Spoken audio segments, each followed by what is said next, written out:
was just there the other week presenting at a conference. Yeah. And Columbus is a beautiful city. Oh my gosh, and also very, I guess, developed lately. It blew my mind because I was like, wait a minute, I did not expect it to be this nice. Yeah. Yeah. But one of my friends, she's from Ohio. She's in Streetsboro, but it's near outside of Cleveland. Oh yeah. And Okay. she's like, well, I know this whole area of Columbus, so let me take you down to the German village. And it was so cool because even at night, what was it, like, I don't know, probably like 10 p.m., we went into this bookstore that was still open. Yeah. Do you know which one I'm talking about? I think I do. It's like a maze. Yeah. And there are just levels and all these like little corners. Yep. And they're like, this is actually the best time to come here because we're going to close up in the next hour and there are very few people. Like during the day it's crowded and you can't get around. Yeah. But I really enjoyed it. Yeah. Cool. It's cool. But anyways, thank you again for like shooting an email out to me. You can do that anytime if I'm like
The Gathering Music. Good morning, I'm Steve Runyon. I'm your Sunday associate today. Welcome to the Morristown Unitarian Universalist Fellowship, where we covenant to weave together the fabric of community from the strands of our separate lives. Whoever you are, wherever you are in life's journey, we're an inclusive, welcoming congregation, and you are welcome here. We adhere to the principles of Unitarian Universalism, which you can find on the back of the seat in front of you. And whether you're a visitor or not, if you want to take that card with you, please do. This is a great time to silence any noise-making devices for the service. And we do have a few announcements. The first service, I completely forgot them, but this time I'm going to get them. There will be a new member class on Saturday, March 18th at 10 a.m. Please reach out to welcome@muff.org for more information. Please watch for a call, email, or text from a board member or leader at Muff. We are calling everyone about nominees for the Ministerial Search Committee.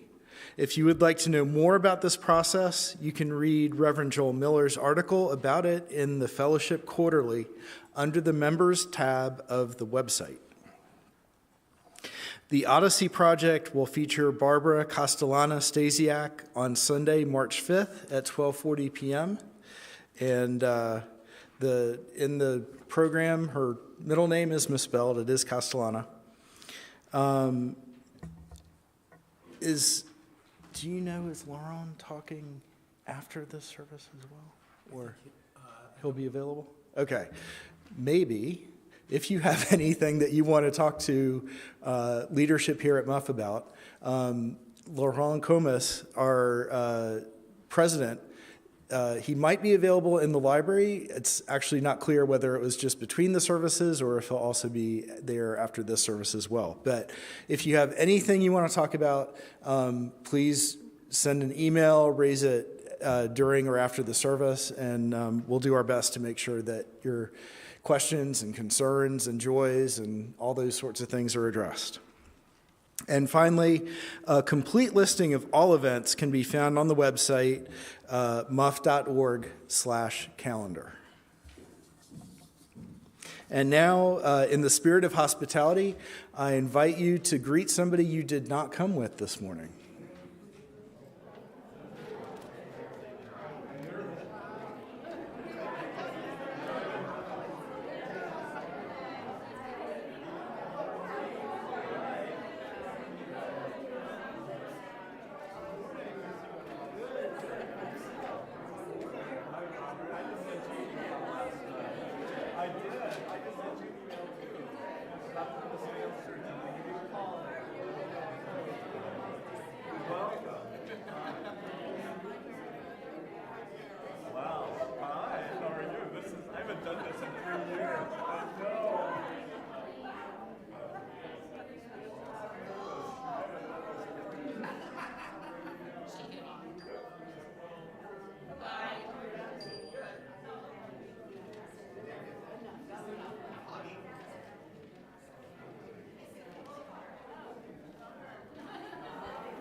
Good morning.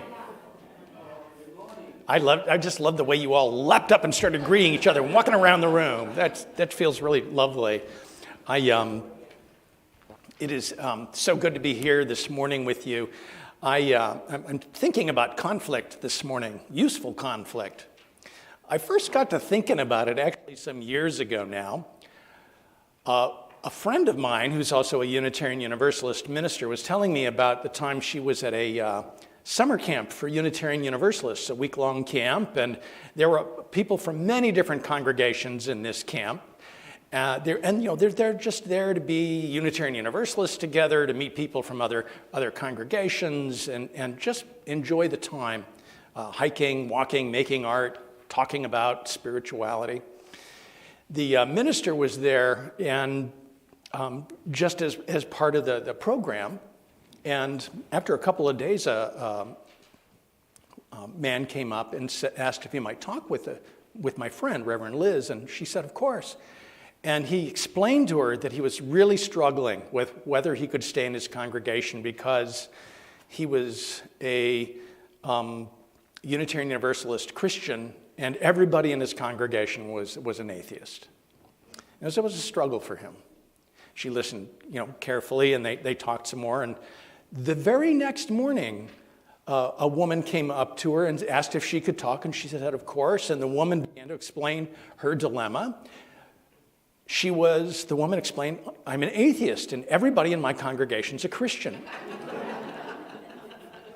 They were both from the same congregation. And they were from my colleague's congregation. So things to work out.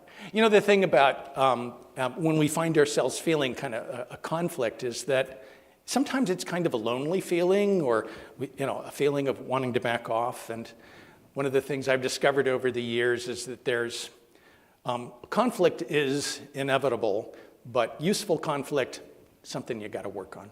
So I'm going to think a little bit about that this morning. So grateful that folks online and all of you here in person are here. Welcome.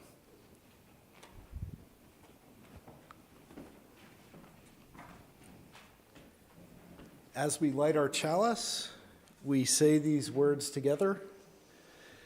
Love is the spirit of this fellowship, and service is its law. This is our great covenant, to dwell together in peace, to seek the truth in love, and to help one another.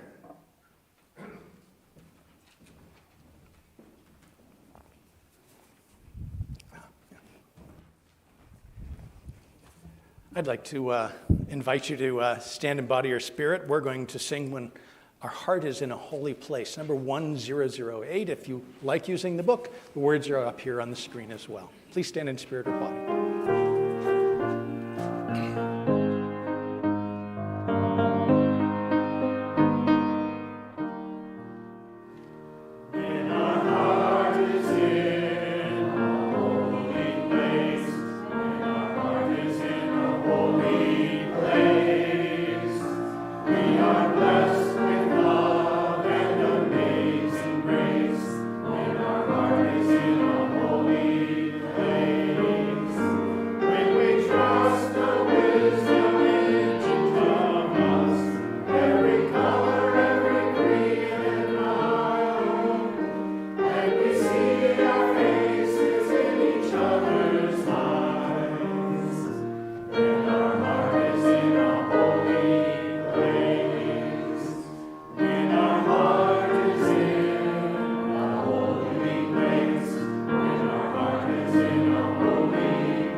The time for all ages is important enough this morning that I just want to share that with you also. It was fun having, there must have been 30 kids up here at the last service, all very happy to come up and be with me as I told this story. And I told them, as I introduced this story, that I hoped that as they were here, that I wanted them to know how much we loved them and that how much we hoped they would grow up here with many good memories of what it meant to be here. And then I talked about, memories and how congregations make decisions, and congregations are places where people get comfortable, and sometimes we keep doing the same thing for a long time. And then I told them a story I heard once from a friend. This is some years ago now, some decades ago now. Young, she was, a friend of mine had bought her first home. She was really starting to cook for herself and friends, and she wanted to cook roast a ham, just like her mom had roasted a ham for special Sunday meals. And so she actually bought a pan for the pan that would be good for roasting the ham in the oven, and she'd gotten the right kind of ham, and she was preparing it. And then it was the time it was that point at which her mother had always cut the ends off of each side of the ham before putting it into the pan. And she thought to herself, well, why do we cut the ends off the ham? I'm not sure why we do that. So she called her mom. And, by this point, you can just pull the phone out and make sure you don't get ham juice on your phone. And she said, hey, Mom, I'm roasting a ham. Oh, I'm so delighted. What a wonderful thing to do in your new home. Hey, Mom, I have a question. How come we cut the ends off the ham? Oh, dear. Dear, I don't know. I'm going to call your grandmother. I'll let you know. And her mom called the grandmother and said, Zoe's roasting a ham in her new home. And the grandmother was delighted to hear the news. And she said, she had a question, though. Why do we cut the ends off the ham? Oh, said the grandmother, I don't know. Let me call my mom. And she called her mom in the assisted living center and said, Mom, Zoe's making a ham in her new home. And great-grandmother was delighted to hear the news. And she said, but Zoe had a question.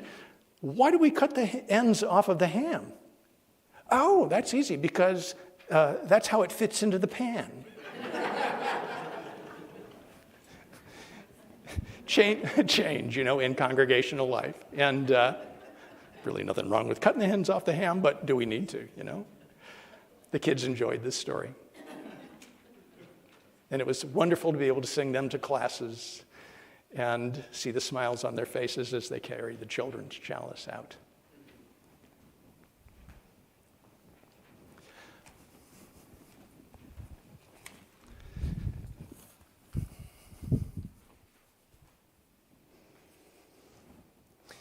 Milestones and passages.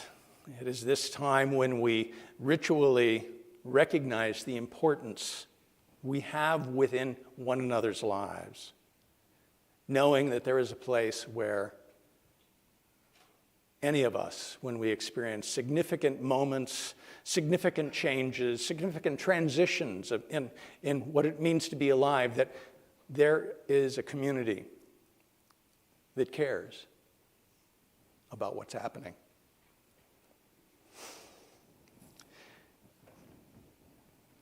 On certain special occasions, we light a white candle. And I light this one this morning. We light them for when a member of the congregation has died, to remember them. And I light this candle this morning for Tom McCarthy, who's a longtime member here.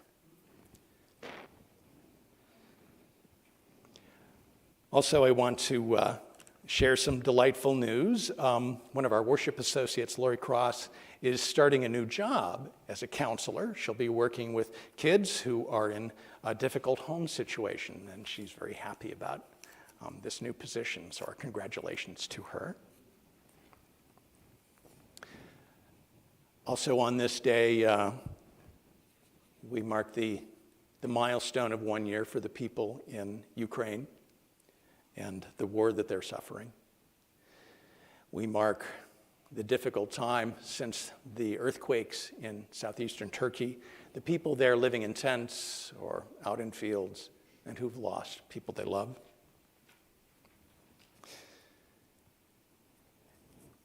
We keep in our thoughts and hearts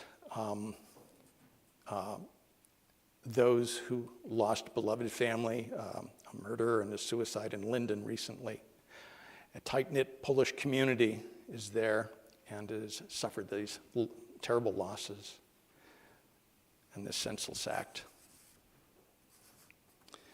And Steve Runyon has a joy to share. The white supremacist day of hate yesterday did not result in any acts of violence, no important acts of hate other than the hurt they did to their own hearts. May they someday perhaps see us the way that we care for and aspire to love one another in the world. Perhaps they too will be transformed.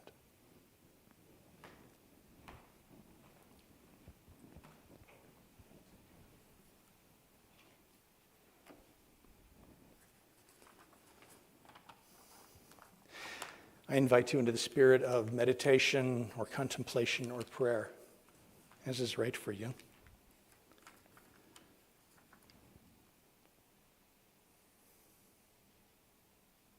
It's that moment when two trapeze artists let go and are about to meet mid-swing for the catch.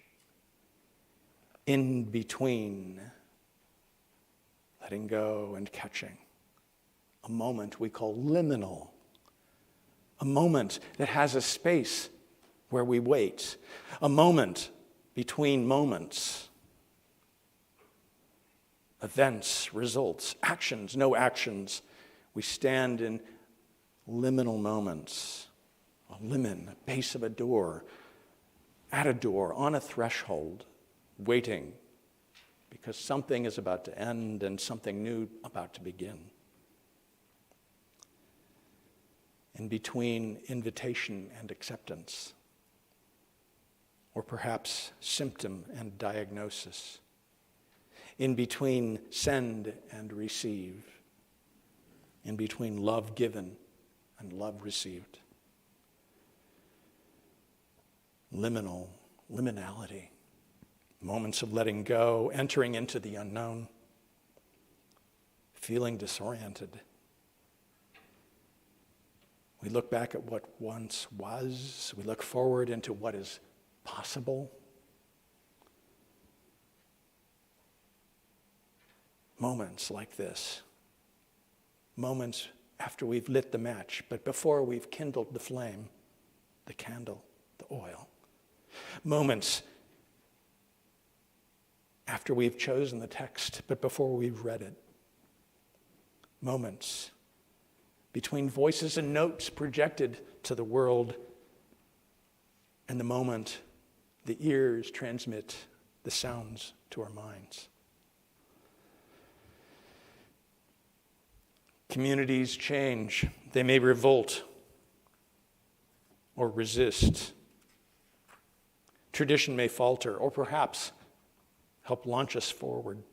Leaders step down and new leaders step up. The horizons beckon. The horizon of what was and the distant past, the high horizon ahead containing mystery and the unknown. And in between the space where we wait and live and journey. And as we do, may we remember, we need not journey alone. We can take one another's hands with love and care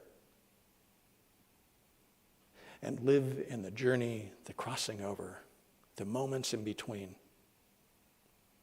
Not alone. Loved, cherished, encouraged.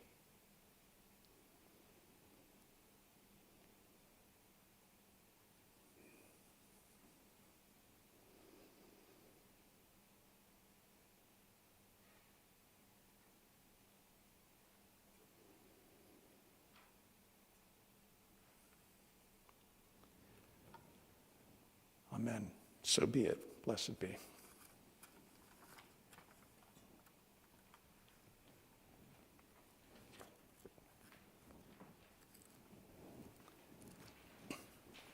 If you'd like to look at the hymnal, it's number 1031. You probably don't need it. I'm asking Brent to play through with us as we sing it the first time. We sing it the first time with Brent. Sing along if you would like, or listen if you would like to learn it. May I be filled with loving kindness. May I be well. May I be filled with loving kindness. May I be well. May I be peaceful and at ease. May I be whole. I love this. It's really almost a sung meditation. It comes from from Buddhism. It's a traditional Buddhist meditation, and I know I turn to it in moments when I'm feeling conflicted, especially when I'm in conflict and angry. And I find I can turn to this particular meditation, and I'm more the person I'd like to be because of it. Let's sing it together. I invite you to stand in body or in spirit, however you would like, as we listen and or sing that first time through with the piano.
I had an educational experience yesterday. I was at Staples on Route 10, kind of between Dover and Randolph, not sure exactly which town it was in. And I was driving back home. I live in Rockaway, so I was going back way, if you know what I'm talking about. And I got to the intersection where I needed to turn to start heading toward Rockaway. And I was like, who are all these people? And there was a line of people on the other side of the intersection going down that block there. And as I got closer to the intersection to make the turn, I could see the Nourish, New Jersey tents up there. And so often we don't really see the benefits of the money that we give. And this was an opportunity for me to see that. So our offering today is going to be split 50-50 with Nourish New Jersey, which creates lasting solutions to the problems of hunger, homelessness, and poverty. We offer food, housing, work readiness, medical, social, and educational services. So the baskets will be passed here in a moment, and if you're online, we invite you to give any of the various ways that you have as described in the bulletin.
When I was the minister of the Columbine Unitarian Universalist Church in Littleton, Colorado, it was in the 1990s.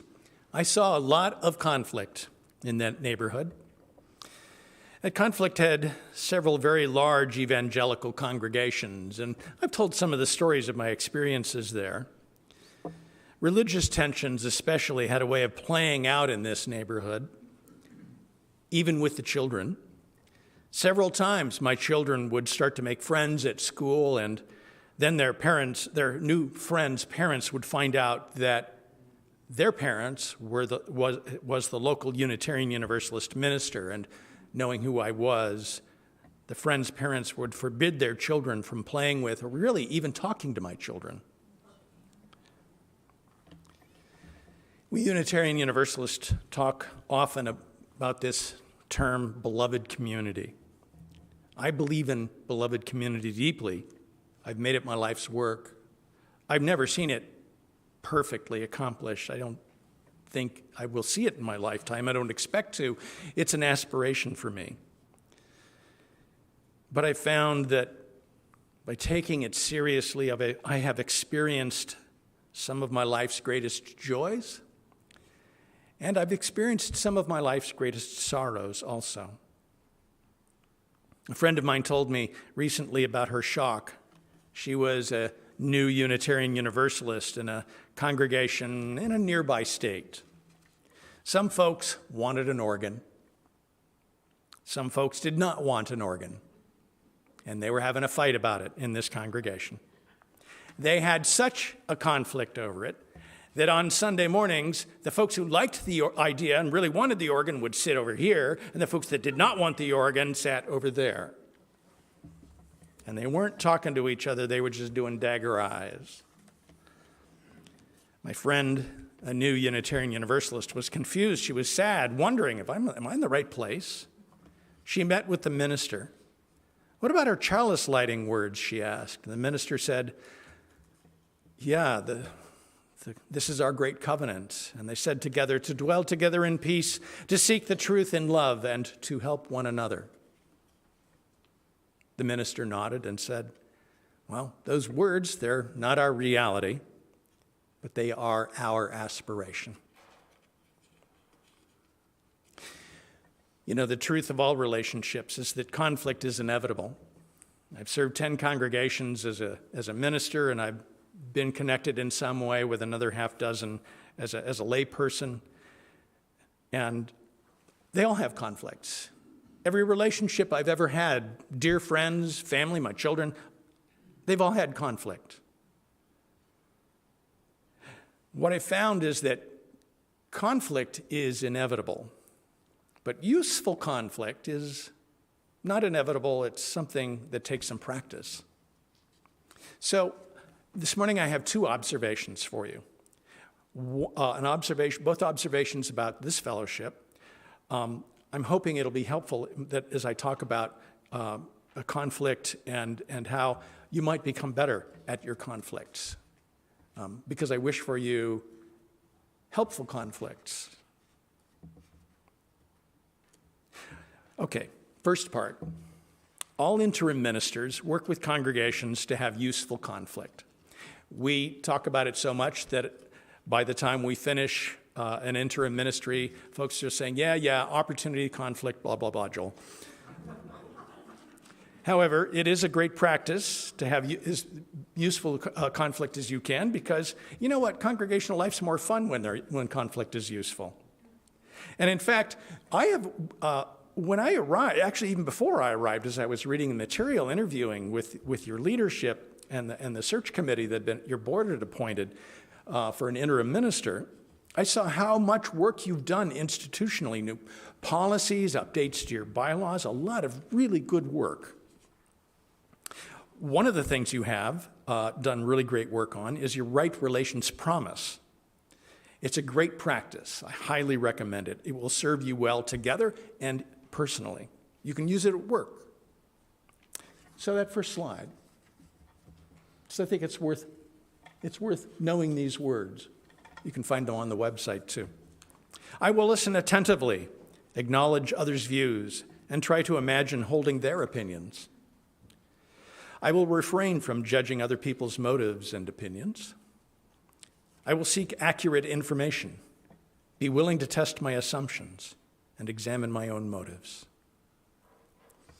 Number 4, I will communicate openly, directly, and honestly. I will go directly to a person with whom I disagree and share differences respectfully. If needed, I will use a third party to mediate. Always a good time to call on your minister or your committee on ministry if you need that third person. That's what we're here for. Number 5, I will balance being open to new ideas and respecting our traditions. Number 6, I will be patient with myself, others, and the process of change. Number 7, I will allow space for feelings and emotions, mine and others. As a side note, feelings and emotions take more time to process than logic and reason. Number 8, I will let go of the trivial and be willing to give and take. And number 9, I will remind myself that we're all working for the shared goal of supporting our religious community. And I see you following these steps, working this promise. And your elected committee on ministry is going to talk more with you about this promise and its work and the practice of right relationship in general in congregational life in some months to come. To put it simply, to practice right relationships, we have to talk to each other. Talk to me. Having grown up now on the border between Appalachia and the Midwest, I'm a little of both in kind of the way I approach the world. And in both cultures, I kind of learned to avoid conflict. So in the Midwest, let's just not have it. We just pretend it's not there. In Appalachia, we talk about it once, and that ought to be well enough. All you need. Then I went into ministry, and I saw in every congregation I've served and in all the relationships I've had, conflict, if you avoid it by going away or escalate it by having big fights hoping to win it, or most often just gripe to a third person until you think you might feel better, never works. None of those three things is going to work. All useless. I prefer useful conflict. So, a minister who was a mentor to many younger ministers in about 20 years ago, 25 years ago, was John Behrens. He was president of the Unitarian Universalist Association, our national office. And he offered me one day in conversation as I was asking him about conflict, he said he had a 4-step practice to healthy communication for Unitarian Universalists in congregational life. So first, you're talking with one of your friends at fellowship or at church or at the society. We have a lot of different names, all great names, part of our heritage. You're talking with your friend, and your friend voices a complaint or something they dislike about what's going on, and it's really, they're talking about a third person. So they're complaining to you about a decision the board has made, and you're not on the board, and the president of the board actually is sitting back at the back of the meeting room, and so you listen kindly. Listen to them and let them get their thoughts out. And then when they're done, you say, we're kind of in a triangle here, and the current president, Laurent, sitting right back there at in the library, actually, and so why don't you go talk to him now? Step 1. Step 2. Oh, I'm sorry, Joel. I'm kind of scared of him. I don't know him. I'm feeling a little overwhelmed by it. Well, offer to go with the person. I'll take you and introduce you to Laurent. He's a great guy. Or I'll introduce you to Joel. He likes hearing feedback. No, I can't go. Step 3 then, offer to take their concern, their complaint, their dislike directly to the person, the third person who's not in the moment. Hopefully as a prelude to their actually talking together. Number 4, the person who has the complaint says, no, I don't even want you to take it to them. Our obligation then as Unitarian Universalists is to ask our friend, can you then please keep this to yourself? Let's not just throw it out into the air and not have it ever be resolved. And that's a reasonable expectation of one another. Also, I'm going to tell you, it's a practice you need to understand and a practice you need to adhere to if you really want to be ready for your next minister. I will tell you that it is an awful feeling when members are complaining about the minister, and I'm the minister in a congregation, and they're complaining about me but not to me.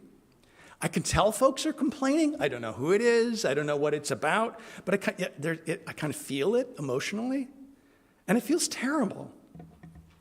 And it makes the job harder. And it makes things harder for a board, too. And it makes it harder for us to work our things out in community. It pulls us away from one another. I was really grateful then, just this last week, a member of the fellowship called me up and had some concerns. We talked, we cleared up a misunderstanding, which I was really glad about, and I learned I'd made a mistake. Thankfully, it's a mistake I can correct. Now, it's not easy for me to hear about mistakes I make, but let me tell you this, it's much worse to make a mistake and never know I even made it, or not know how I can correct it, make amends for it. Another way of putting it is, I've learned in ministry, the only thing worse than a complaint or having complaints is having no complaints. Because that means things aren't being addressed, things are stuck. Complaints are good. At the same time, if you have some things you need to talk to me about, great, but please be kind and don't roll them out all at once. I really like number 8 of the Right Relations Promise. I will let go of the trivial and be willing to give and take. I had a colleague who served a congregation once that was really leaning into these 4 steps of, let's engage one another. And if we can't, can I help you with it? And if you're not willing to do it, can you not talk? And they were very vocal and very willing to directly tell each other their concerns and complaints, but there was every little one. And one colleague, a minister in a congregation, experiencing this unending stream of constructive criticism, described the feeling as being nibbled to death by ducks. You're not doing that. I'm not experiencing that. But just to have an idea of what an extreme experience of it is. Your leadership did great work, I think, with the Right Relations Promise. Your leadership's done great work with policies and principles and preparing the congregation institutionally for the future and the ministry you have ahead. One thing about this way of speaking with one another is that as we do something like the Right Relations Promise, it reminds me actually a lot of nonviolent communication, a term that was also the title of a book by Marshall Rosenberg.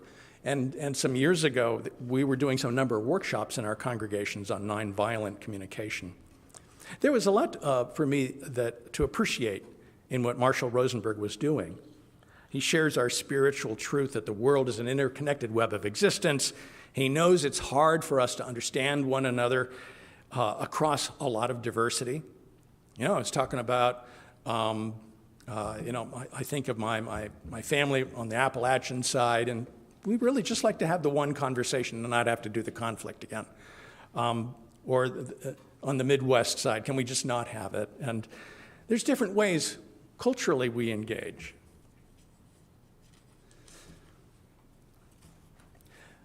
Rosenberg's nonviolent communication is shaped by principles that actually look a lot like the Right Relations Promise. Honesty, have compassion for each other, actively observe, actively ask questions, acknowledge feelings, and then identify each other's motivations, and hopefully arrive at a stage at which you can negotiate with one another and no one's feeling coerced or forced. It's a spiritual practice of becoming deeply, deeply open to one another, which is most rewarding in congregational life. It's that experience of having someone ask you, how are you? And they really mean it. How are you? And I have seen sometimes how, despite our best efforts, it doesn't work. Especially with nonviolent communication, sometimes I've heard it sound a lot like not great psychotherapy. Oh, I see you're angry. Are you feeling angry? Yes, I am now, thank you. And actually, the nonviolent communication practice does have a kind of problem that I first learned about from Black Unitarian Universalists or brown Asian or Native American Unitarian Universalists. It's a problem actually that also appears in these 4 steps I described from my mentor, John Buren's. It even exists in the Right Relations Promise because all of this and all of this work is vulnerable to structures that transcend us as individuals.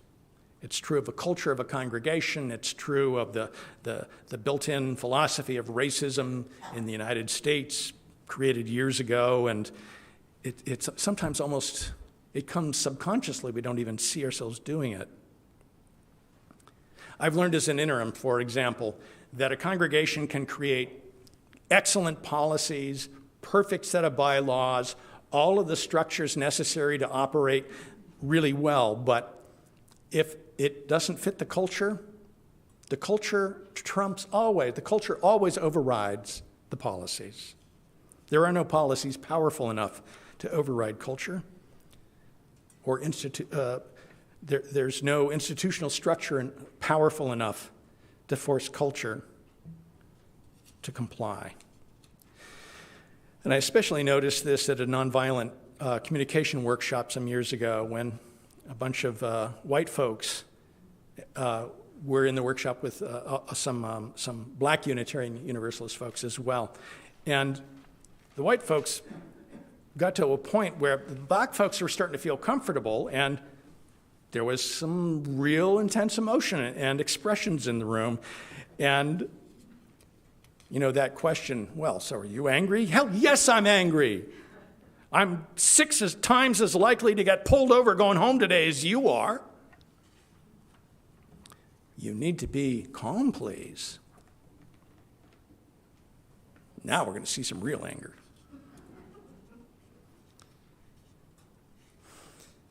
Marshall Rosenberg himself said it, but didn't realize he was describing the problem with nonviolent communication. Rosenberg said, better to be guessing wrong about what a person's need is than it is to understand what they think. Dangerously wrong thinking. Part of what makes us Unitarians, especially humanist Unitarians, is that we know it matters what we're thinking, how we are structuring our thoughts, and how our thinking organizes us. Our thinking matters a great deal.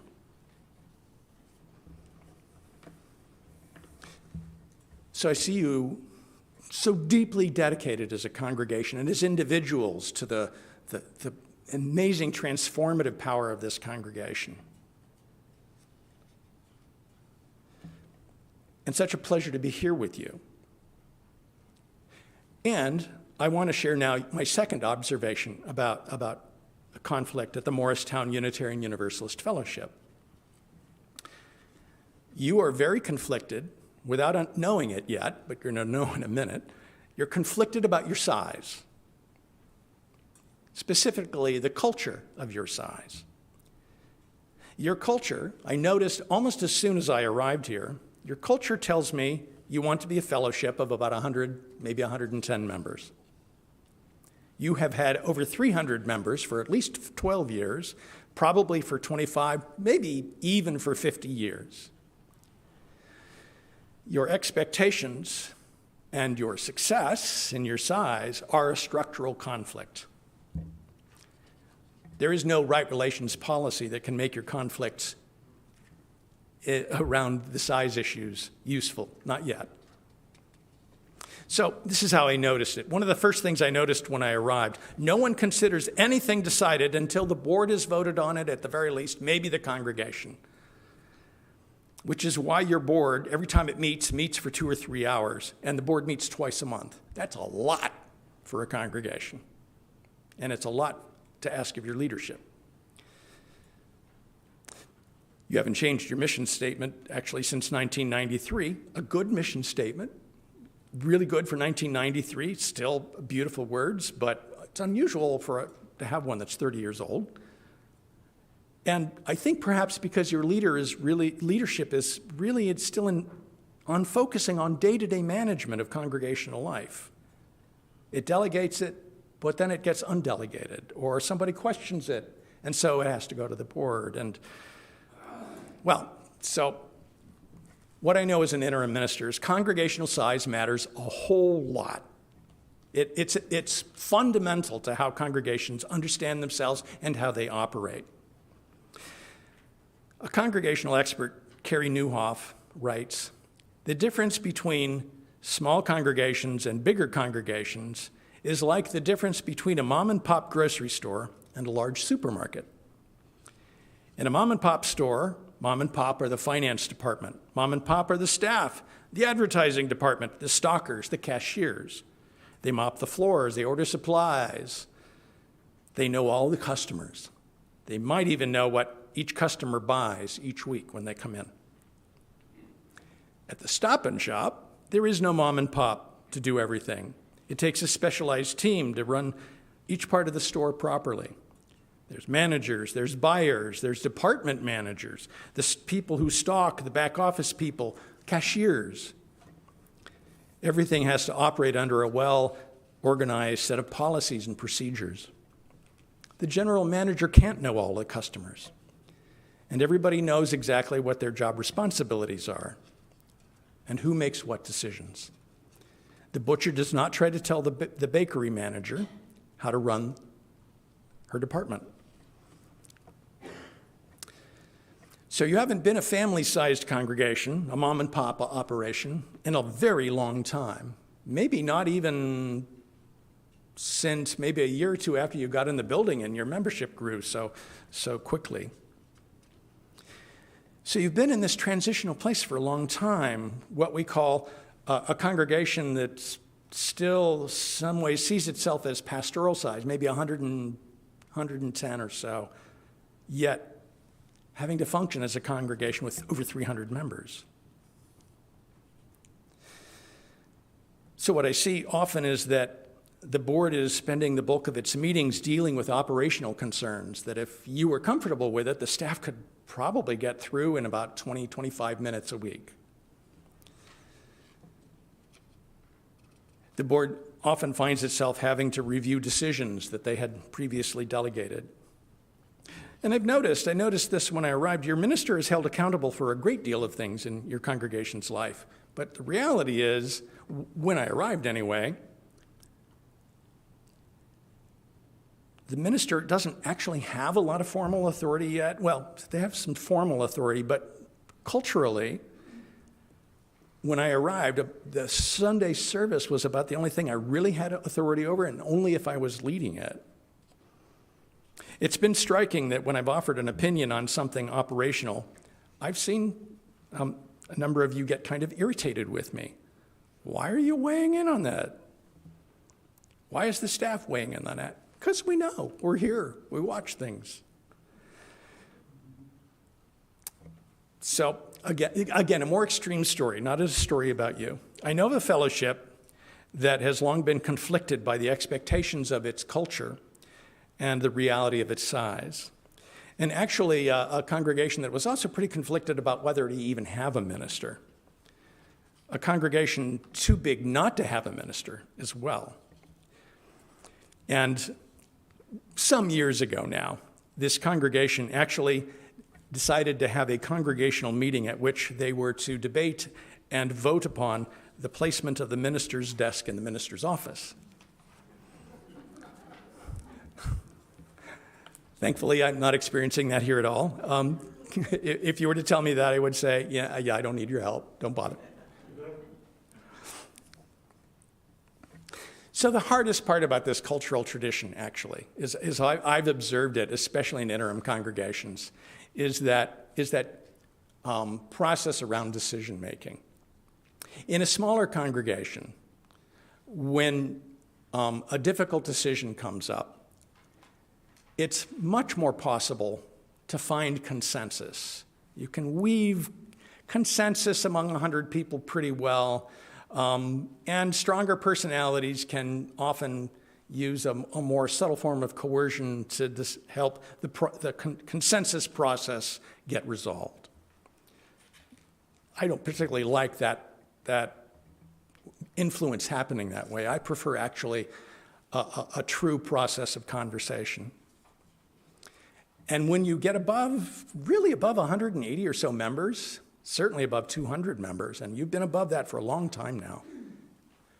What the most difficult cultural shift is actually around the sense of loss or sadness that you can experience. When a congregation makes a big decision, a great example is a congregation I served where the congregation decided to move. And that's always a very difficult decision for a congregation. And having members who disagreed with that decision and felt deeply in their disagreement about it. And having even to decide, can I stay in the congregation? Experiencing such a loss, a personal loss, given what the 98% of the congregation wants to do. And the reality is that once you're over 200 members, you can't find consensus. You turn back to love and respect and compassion, because all of you at some point will experience losses out of the decisions the larger group makes. And that's a culture change that it just is, in my observation as an interim minister.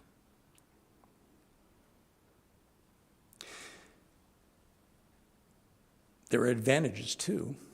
In a larger congregation, allows you more focus as members on the ministry, the work you have to do, the care, the time you have to care for one another, to do justice in the world.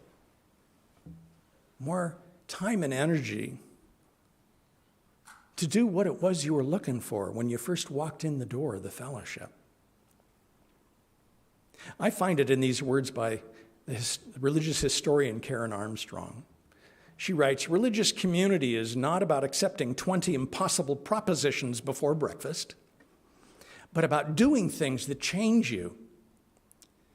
It's a moral aesthetic, an ethical alchemy.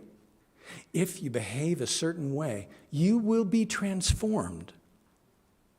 And that's what we're here for, to be transformed and to help each other find our transformations and to help each other with love and to be open to the love of others. And ultimately, in learning how to do that here in beloved community, to transform the world, to help the world find its way to become a great beloved community itself. We know this. We know this deep in our bones, the magic of what we can do and be together. I see that here in you and your deep compassion and your joy at being together.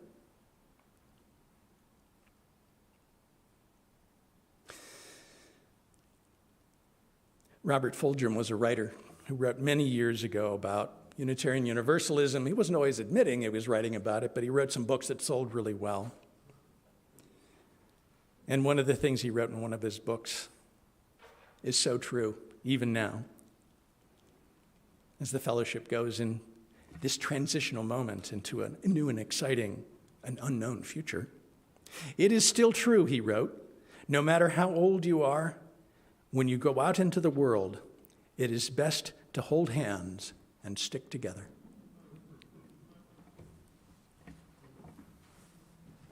I invite you to sing with me. Glory, glory, hallelujah. And the words are going to be up here on the screen. There we are. I invite you to stand and bow to your spirit.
You.